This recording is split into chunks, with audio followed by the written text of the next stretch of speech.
Welcome to the Timeless Tales Library, where every story is a gentle doorway into rest. I'm Theodore, your host, and tonight I'll be sharing a soothing tale to ease your mind and guide you gently towards sleep. The Timeless Tales Library is made possible by listeners like you. If you found comfort here, please subscribe and help us continue creating these peaceful stories. As you settle in, comment below and let me know where you are in the world tonight, and share a place you dream of a story taking you to, perhaps Paris, Rome, the Grand Canyon, or a quiet forest. Your ideas keep our little library glowing bright. This story is about a candlelit bakery tucked deep in the English countryside where the scent of gingerbread and cardamom fills the air, and unlikely visitors arrive one by one from the winter storm, each seeking warmth, each finding exactly what they need among rising dough and quiet conversation. Now exhale slowly and imagine yourself unspooling any worries or thoughts.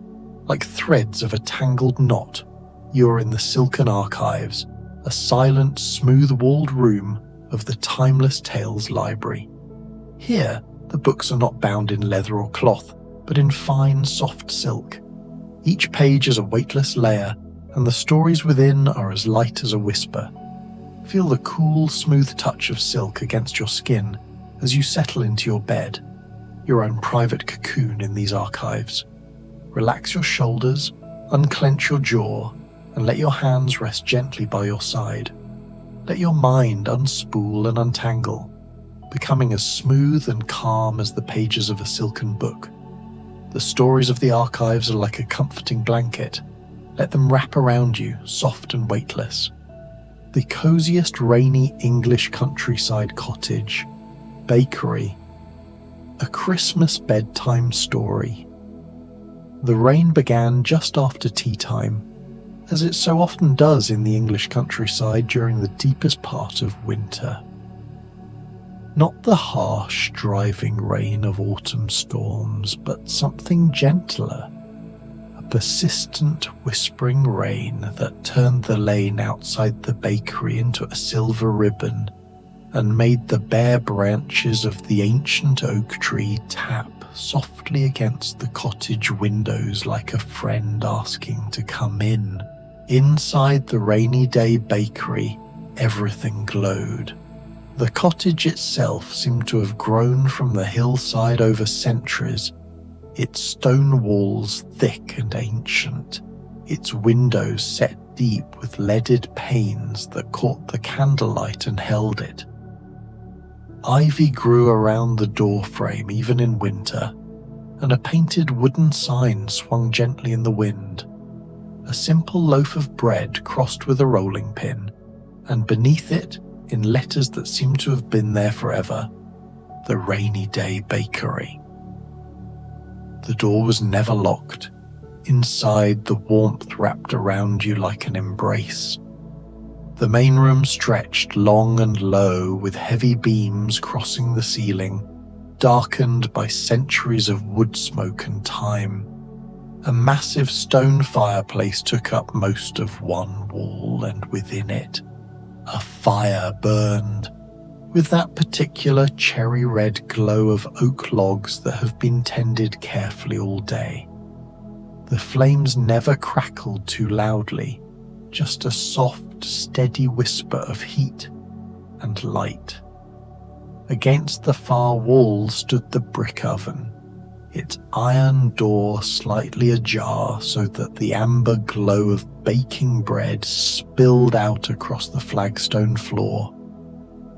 And from that oven came such smells as would make anyone who passed by stop, turn, and follow their nose through the rain to find the source. Tonight it was gingerbread, deep and dark with molasses, sharp with crystallized ginger, warm with cinnamon and cloves. But beneath that there were other scents weaving through the air, rising yeast and butter, caramelized sugar, the bright note of orange zest, and something else, something harder to name. Perhaps it was simply the smell of safety, of of shelter, of being exactly where you needed to be. Between the fireplace and the oven stood a long wooden table, its surface worn smooth by countless hands, countless meals. Around it were mismatched chairs, some ladder back, some Windsor, one or two that might have started life as garden seats, each one inviting in its own way. In one corner, a tall dresser displayed blue and white pottery, teapots and cups and saucers, cream jugs and sugar bowls, each piece slightly different from the others, but all belonging together somehow. And in the other corner, half hidden in shadow, was the baker. You never quite saw the baker clearly. Sometimes it seemed to be a stout, comfortable woman in a flour-dusted apron. Other times, a tall figure moved between oven and table with long, graceful hands. Sometimes you heard humming, wordless, timeless melodies that might have been carols or might have been much older than that. The baker never spoke much, but somehow everyone who came through that door received exactly what they needed, placed before them with quiet certainty. The wind picked up outside, sending a fresh gust of rain against the windows. The fire settled lower, and a log shifted with a soft sigh. And then the door opened. She came in, stamping her feet and brushing raindrops from her wool cloak, and even in the dim golden light of the bakery, there was something bright and wholesome about her, like mountain air made visible. Her cheeks were pink from the cold, her dark hair braided simply and pinned around her head in the Swiss fashion. And when she looked around the bakery, her eyes went wide with wonder and relief. "Oh," said Heidi, and her voice had the clear, ringing quality of someone who had grown up calling across alpine meadows to the goats.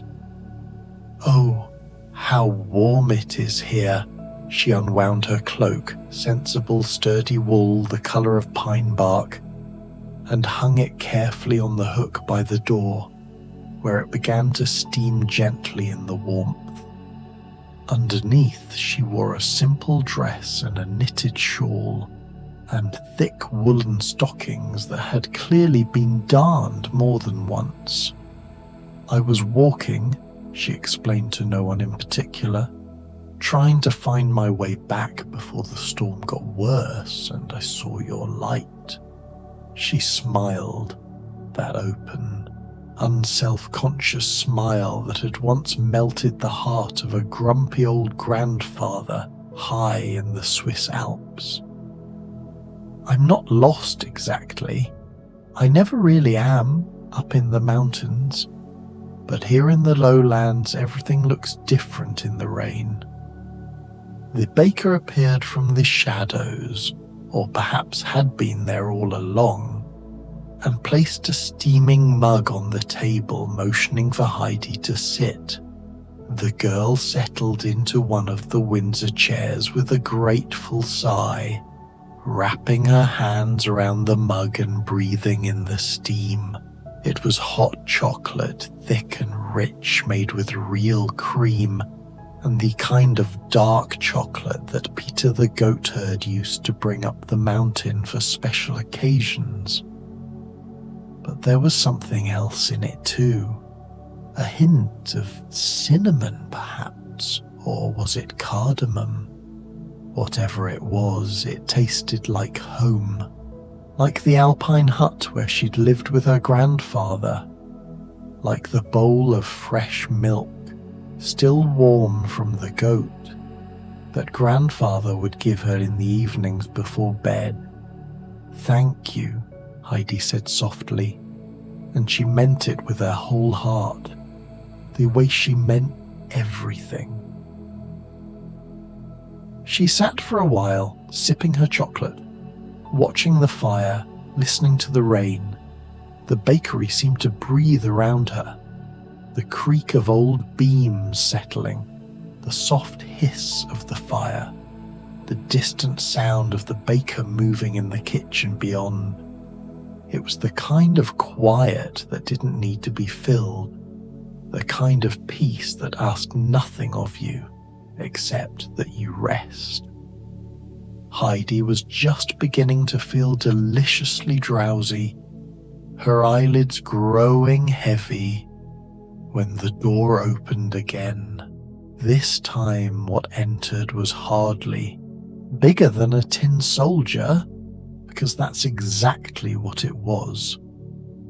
He stood in the doorway for a moment, perfectly erect despite being balanced on only one leg, his painted uniform still bright, even though he must have travelled through puddles and mud to reach this place.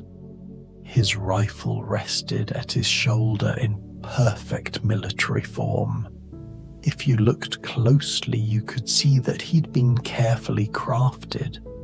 The blue of his jacket just so, the red of his trousers precisely piped with gold, his face painted with that particular expression of determined courage that tin soldiers have. He hopped over the threshold with a small metallic tap, surveying the room with the eye of a soldier who had once sailed paper boats down gutters and spent the night in the belly of a fish. "Good evening," said the steadfast tin soldier, his voice tinny but dignified. "I wonder if I might impose upon your hospitality. The storm has made travel difficult." There was something both proud and humble in the way he said it. This was a soldier who had stood firm through every trial, who had loved a paper ballerina with all his tin heart, who had been melted down in a fire and come out heart-shaped on the other side. He was not ashamed to ask for help, but neither would he presume. Heidi immediately hopped up from her chair and knelt down on the flagstones. "Oh, let me help you up to the table. It must be terribly hard hopping everywhere." "I manage," the soldier said, but there was gratitude in his voice.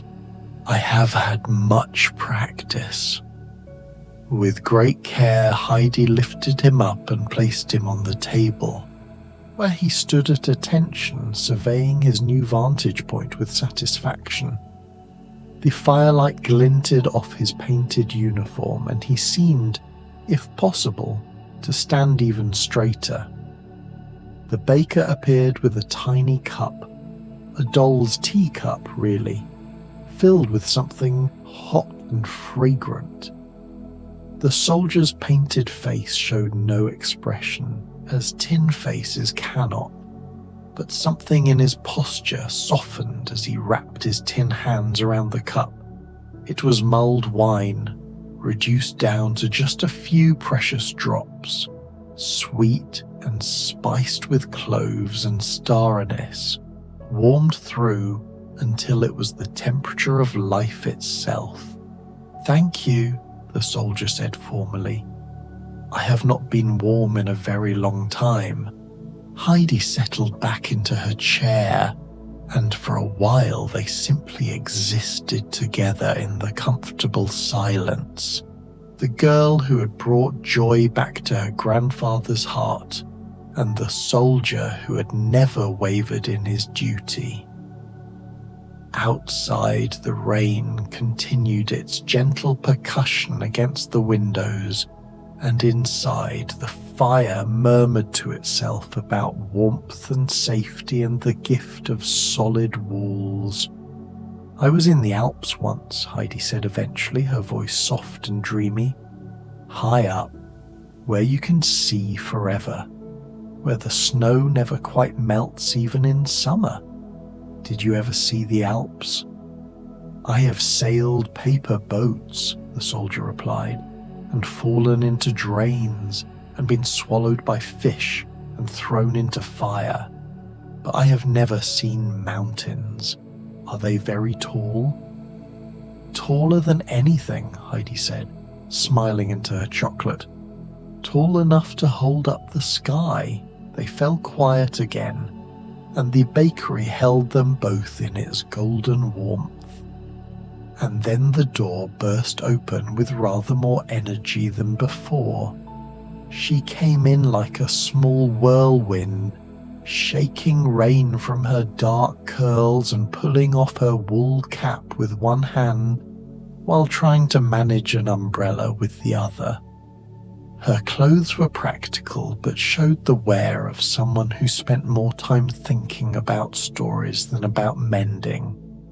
Ink stains on her fingers, a button missing from her coat, her boots sturdy but scuffed. "Oh, thank heavens," Jo March declared, finally wrestling the umbrella closed and propping it by the door. "I've been walking for simply ages, and I thought I might have to spend the night under a hedge like some character in a Gothic novel, which would be wonderfully atmospheric, I suppose, but not terribly comfortable." She unwound her scarf and hung up her coat, talking the whole time. "And then I saw your light, and I said to myself, Jo March, that is exactly the kind of bakery where interesting things happen. And, oh," she'd finally looked around properly and spotted her fellow visitors. "How perfectly lovely," Jo exclaimed, her whole face lighting up. She had that quality of someone who found most things either perfectly lovely or perfectly dreadful, with very little in between. "Are we having a sort of gathering? How cozy." She threw herself into a chair near the fire, the kind of throwing that suggested she'd grown up with sisters and was used to claiming a spot quickly, and leaned forward eagerly. "I'm Jo." "Well, Josephine, but nobody calls me that except Mummy, when I've been particularly trying. I'm a writer, or trying to be one anyway. I was out walking because I was stuck on a particularly difficult scene and thought the rain might help with inspiration, but mostly I just got wet." "I am Heidi," said the Swiss girl with a smile, "and this is the steadfast tin soldier." "Tin soldier? How splendid!"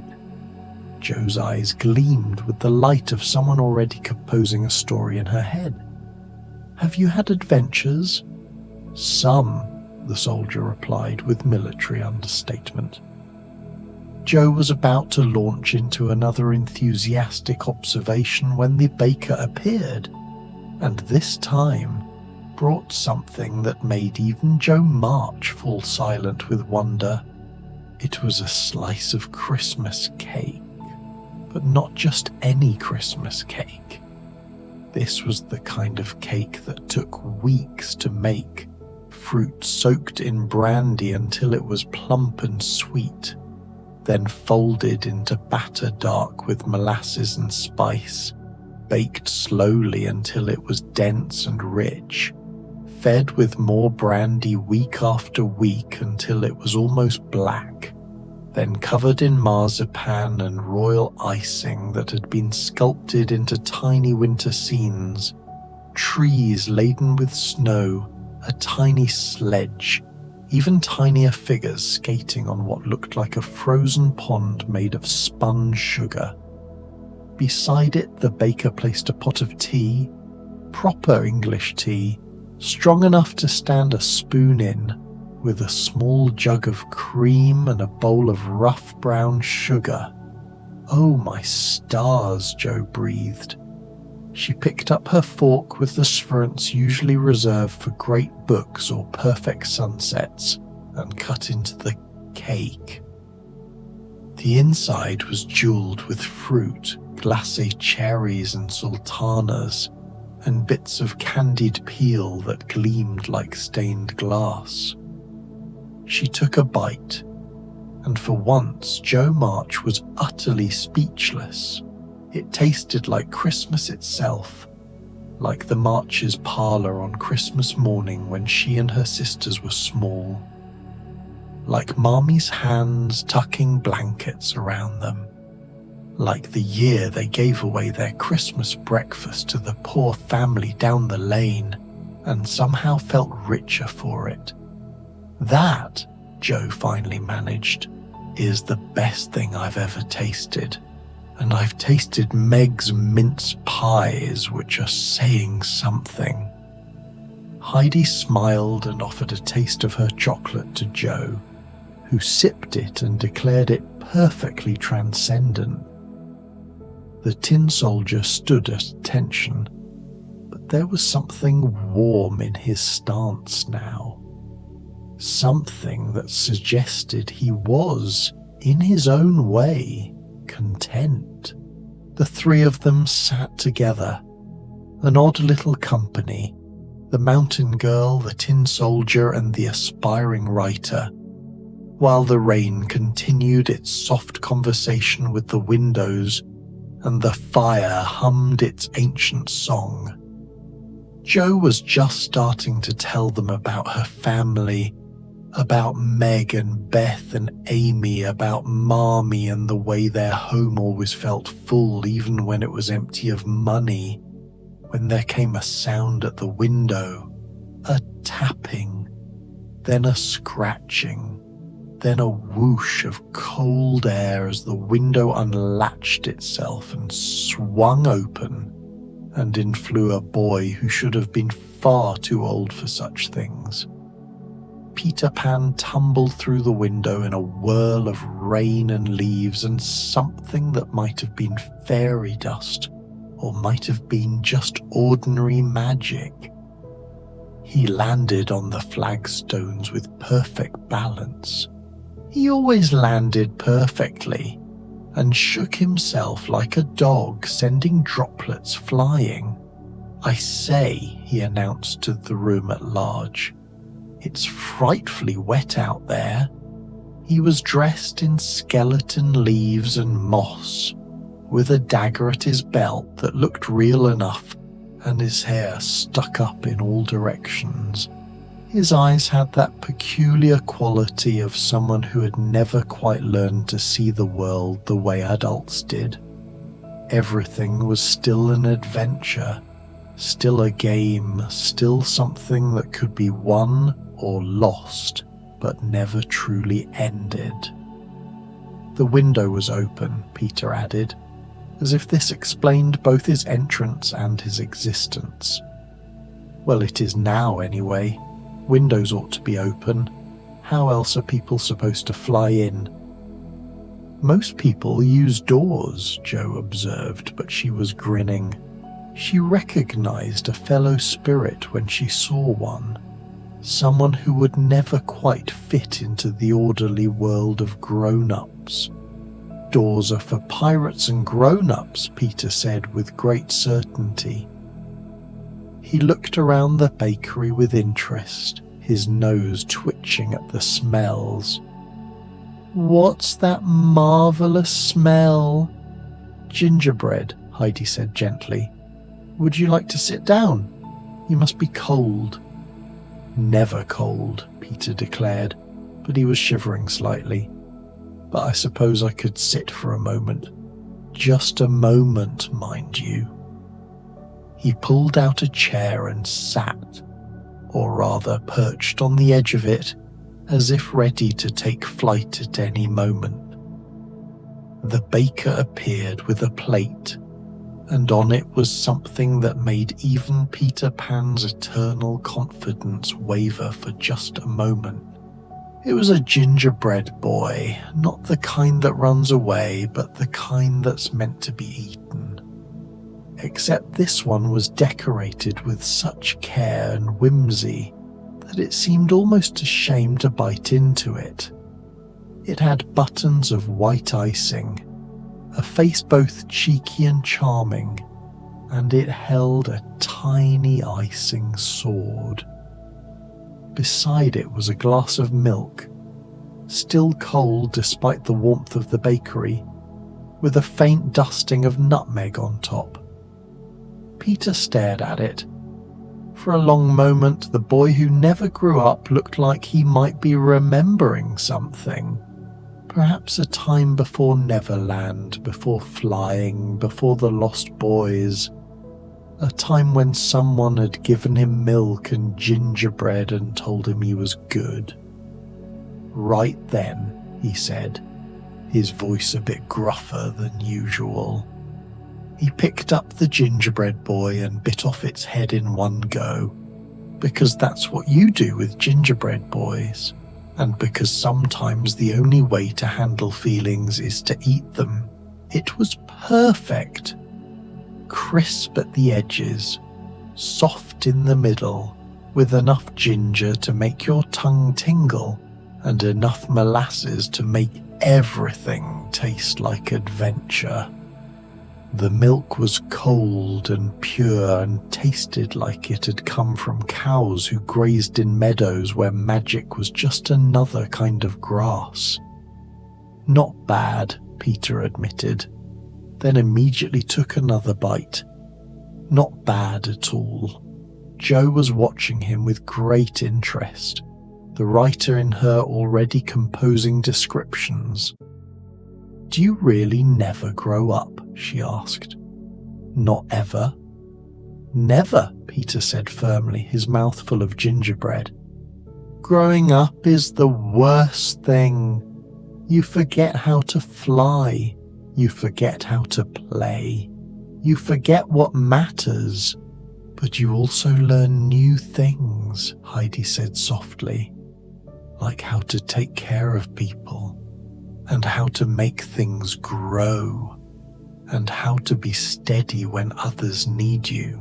Peter looked at her, and for just a moment something flickered in his eyes, something that might have been doubt, or might have been recognition. But then he shook his head, scattering the thought like raindrops. "Don't need to grow up for that," he said. "I take care of the Lost Boys just fine." "Of course you do," said the tin soldier quietly, and there was something in his voice, a soldier's understanding of duty and loyalty, that made Peter look at him with new respect. They sat together while the storm continued outside. These four who had so little in common except for the fact that they were here, now, in this warm place while the world was cold and wet beyond the windows. The tin soldier told them, in his sparse way, about the paper dancer he had loved. Jo talked about her ambitions, how she wanted to write stories that mattered, that made people feel things. Heidi spoke of her grandfather and the mountains and how the world looked different when you were high enough to see it all spread out below you like a patchwork quilt. And Peter talked about Neverland, but in a different way than he usually did. Not about battles and adventures, but about the quieter things, the way the mermaids sang at twilight, how the stars looked when you were flying among them, the sound of the Lost Boys sleeping all around him. The rain had settled into a steady rhythm now, no longer gusty but constant, the kind of rain that would go on all night, that you could sleep to if you were warm and dry and safe. And then the door opened once more. The girl who entered had red hair that seemed to catch and hold what little light came from the street. Even drenched with rain, even with her hat askew and her coat dripping, she had a quality of brightness about her, an irrepressible energy that seemed to shine from the inside out. "Oh," she exclaimed, stepping inside and closing the door quickly behind her. "Thank goodness. I saw your light and I said to myself, Anne Shirley, that is clearly a place where kindred spirits gather, and I wasn't wrong, was I? Look at you all." She unwound her scarf with quick, graceful movements, talking the whole time. "I've been walking for ever so long.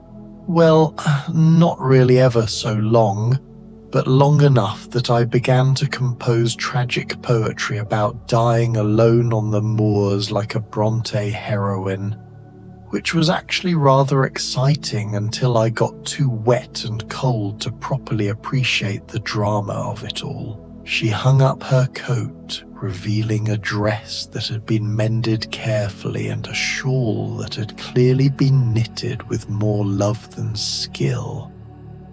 When she turned around, her eyes, grey-green and enormous, swept across the gathered company with delight. "I'm Anne," she announced. "Anne Shirley from Green Gables, though I haven't always lived there. I'm an orphan, or I was, but now I'm a daughter, which is much better. And you must all introduce yourselves properly so we can determine if we're kindred spirits, which I'm quite certain we are. Cooked down with honey and spices until they were jewel bright and gleaming. On top, a lattice of pastry had been woven so delicately it looked like lace. Beside it, a cup of raspberry cordial, the real kind, made from summer berries and sugar and thyme, diluted with just enough water to make it perfect. Anne stared at it, her eyes suddenly bright with tears. "Raspberry cordial," she whispered. "The first time I ever tasted raspberry cordial, I thought it was the most elegant, sophisticated thing in the world." She laughed softly. "This is much better." She took a sip and a bite of the tart, and for once Anne Shirley was quiet. But it was a peaceful quiet, a satisfied quiet, the quiet of someone who has found exactly what they needed without knowing they were looking for it. The five of them sat around the table now, in the deep heart of the evening, while the storm continued its gentle work outside. The conversation drifted and flowed like the rain. Sometimes one person talking, sometimes all of them at once. Sometimes long stretches of comfortable silence where the only sounds were the fire and the rain and the occasional clink of a cup or fork. Anne told them about Green Gables and Marilla and Matthew, about Diana Barry, who was her bosom friend, about how she'd spent years dreaming of belonging somewhere and now she finally did. Jo talked about writing and the difficulty of being a girl who wanted things that girls weren't supposed to want. Peter grew quieter as the evening wore on, but it wasn't a restless quiet anymore. He sat curled in his chair like an actual child, his eternal youth softened somehow by the warmth and the company. The tin soldier stood on the table throughout, but he seemed less rigid now, more at ease with his painted stance. And Heidi, dear Heidi, listened to them all with her whole heart, contributing her own stories about the Alps and the goats and her grandfather, but mostly just being present, that rare gift of complete, accepting presence that she'd learned in the thin, clear air of the mountains. The baker moved between them, refilling cups, offering second helpings, bringing out a plate of shortbread, buttery and crumbly, studded with bits of candied ginger, and setting it in the middle of the table for everyone to share. Outside, the rain began to gentle, the wind died down. The storm that had driven them all here was passing, moving on to water other fields, other villages, other stories, but none of them moved to leave. "You know," Anne said softly, breaking a comfortable silence, "I think this might be one of those perfect moments, the kind you want to fold up and keep in your pocket forever." "Like a story," Joe said, understanding immediately. "Like a memory," Heidi added. "Like treasure," Peter murmured, surprising them all. The tin soldier stood a bit straighter. "Like standing firm," he said, "but not being alone." They smiled at each other, this impossible gathering of characters who had never met and could never meet, except here, in this place outside of stories, where the bakery held them all in its warm embrace. The baker appeared one last time, carrying a tray laden with the final treats of the evening. There were tiny mince pies, their tops dusted with powdered sugar, slices of stolen, dense with fruit and marzipan, chocolate truffles rolled in cocoa, spiced nuts still warm from the oven, and a large teapot, steam curling from its spout, smelling of chamomile and honey and sleep. The baker set it all on the table, and for just a moment the shadows shifted in such a way that you could almost see a smile, not just on a face, but in the very air of the bakery itself. They ate slowly, savouring everything. The conversation drifted into softer topics now. Favourite books, favourite seasons, favourite dreams. Anne talked about wanting to be a teacher someday, and Joe immediately declared they would correspond and share their triumphs. Peter admitted, so quietly they almost didn't hear, that sometimes he missed his mother, even though he barely remembered her. Heidi took his hand, her mountain-strong, work-roughened hand holding his wild, never quite clean one, and said, "That's okay. Missing someone means you loved them. That's a good thing to feel." The fire burned lower, the candles guttered. The rain became nothing more than a whisper against the windows. One by one, they began to settle. Jo pulled out a battered notebook from her bag and began to write, but slowly, dreamily, not with her usual fierce intensity. Anne curled up in her seat with her raspberry cordial, sipping it and looking at the fire as if it held all the stories she would ever want to tell. Peter Pan, that eternal child, that impossible boy, laid his head down on the table. One by one, they introduced themselves again. Anne listened to each introduction with fierce attention, as if she were memorizing not just their names but their essences. "A tin soldier," she breathed when it was the soldier's turn. "How perfectly romantic. Have you loved and lost?" "I have loved," the soldier said simply. "That's the important part," Anne said firmly. "Marilla always says I'm too romantic, but I think there's no such thing. The world needs more romance, not less." She settled into the remaining chair just as the baker appeared with the final offering of the night.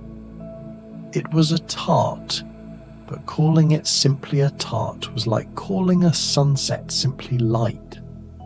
The crust was golden and buttery, glazed until it shone.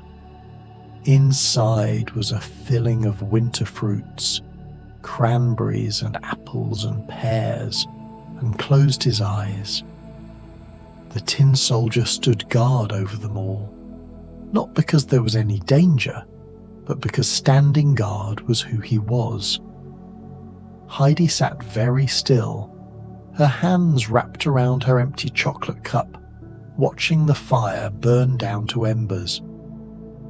She was thinking about the mountains, but also about here, about how home could be a place, but it could also be a moment or a feeling, or the company of kindred spirits gathered in a warm room while the storm passed by outside. The bakery settled around them like a blanket being tucked in. The beams creaked softly. The fire whispered its old, old song. The rain became indistinguishable from silence, and in the rainy day bakery 5 travelers from 5 different stories rested together in perfect peace, wrapped in warmth and the scent of gingerbread, safe and content and exactly where they needed to be. The candles burned down to nothing. The fire became embers, then ash, then the faintest glow. But the warmth remained, would always remain, for anyone who found their way through the rain to that old stone cottage with its painted sign and its door that was never locked.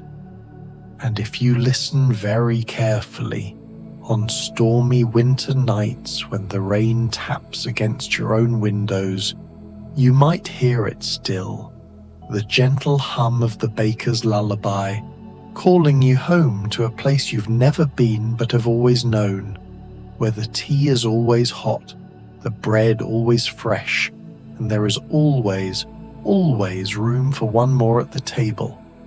Sleep now. The storm has passed. You are safe. You are warm. You are home.